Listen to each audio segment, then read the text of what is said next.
Heyo internet, welcome back to another Scratch video. Today, I'll be getting into the world of game development, with a neat April Fool's twist, because, if you didn't notice, it's April Fool's. Okay, if you've ever played Cookie Clicker, you know the drill. Click, click, and, well, keep clicking until you get carpal tunnel, your finger falls off, or you get 1 vegintillion cookies, which is a thing, I guess. But in our version, we're flipping the script. Instead of clicking to make cookies, you'll be the one getting clicked. It's gonna be a mess, but you'll get to follow along with me, as I bring this game concept to life, step by step. You ready? You probably aren't. Alright, first off, how enemies move around in my game. I've set up a timer that ticks regularly. Each time it ticks, a new enemy pops into existence. I position these enemies at the cookie, and they slowly go off to try and catch them. But here's the twist. Detecting when enemies touch the player's mouse pointer isn't straightforward. Scratch plays by its own rules, so I had to get creative. Instead of tracking the mouse pointer directly, I use another sprite that follows the player everywhere. Enemies aim for this shadow, giving us a broader area for detection. And there's more. I've added variables to spice things up. They control how fast enemies move and how often they appear, adjusting based on upgrades and the game's progress. Next up, we've got a leveling system that keeps things interesting. Here's how it works. I've set up a timer that ticks regularly. When this timer hits a certain point, specifically when it's divisible evenly by 20, the level goes up by. Now, I'll be honest, the specifics of this timer mod 20 equals 0 I don't understand still, but it does the trick, so I'll roll with it. When this moment arrives, a bunch of different things happen. First off, everything pauses to make way for the level change. Fortunately, I've already implemented an easy pausing system using the P key. It's a simple toggle that lets players pause and unpause the game with ease. At this point, the game either adds new enemies or ups up the speed of existing ones. It really makes the game much harder as it advances. And yeah, that's the leveling system. Weird, but works.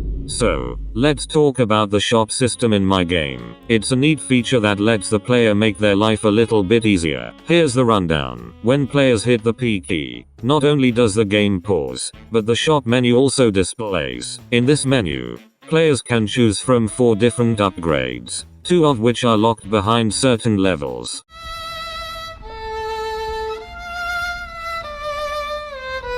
Of course, these upgrades aren't free, and the more upgrades you own, the pricier they get. I've implemented a neat variable number display system, courtesy of GriffPad.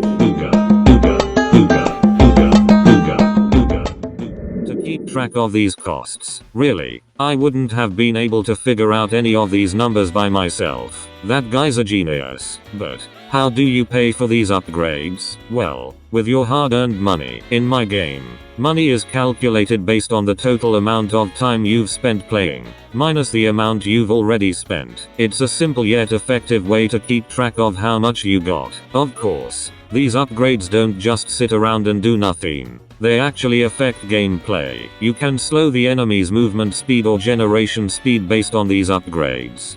Alright, let's take a closer look at the numbers system, a big part of the game's mechanics. This system may seem straightforward on the surface, but trust me, there's more to it than meets the eye. So first off, when the game receives a broadcasted message to update the numbers, it triggers the system to begin. The first order of business for the numbers system is to clear the stage, wiping away any remnants of previous calculations and clones. Next, it's time to clone the digits themselves. Clones of a sprite are created, each made to display a different part of the total upgrade cost. First the ones, and then it clones the tens. Some displays in this game even have 3 digits, but because of this easy to replicate system I've built up, it was very easy to implement. But here's where things get interesting. The numbers system makes sure that these digits only appear when the game is paused, adding more complexity to the code. And that's the numbers system in action. I feel like this system is overlooked quite often, and that would be correct for very large games. But still, just being a newbie at all of this, it's a pretty big part of my whole project.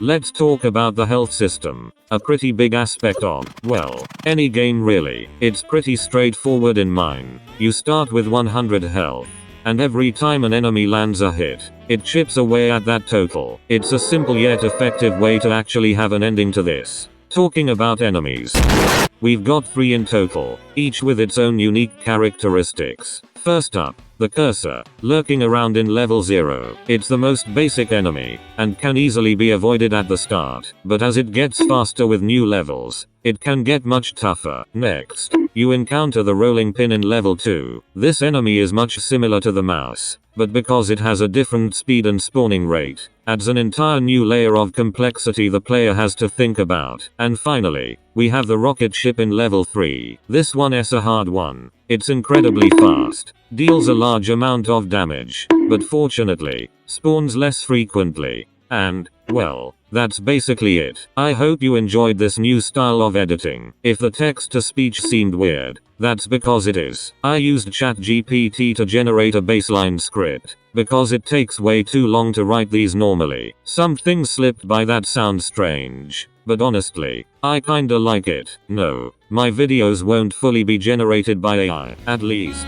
not yet. Hey, that reminds me, what if I made an AI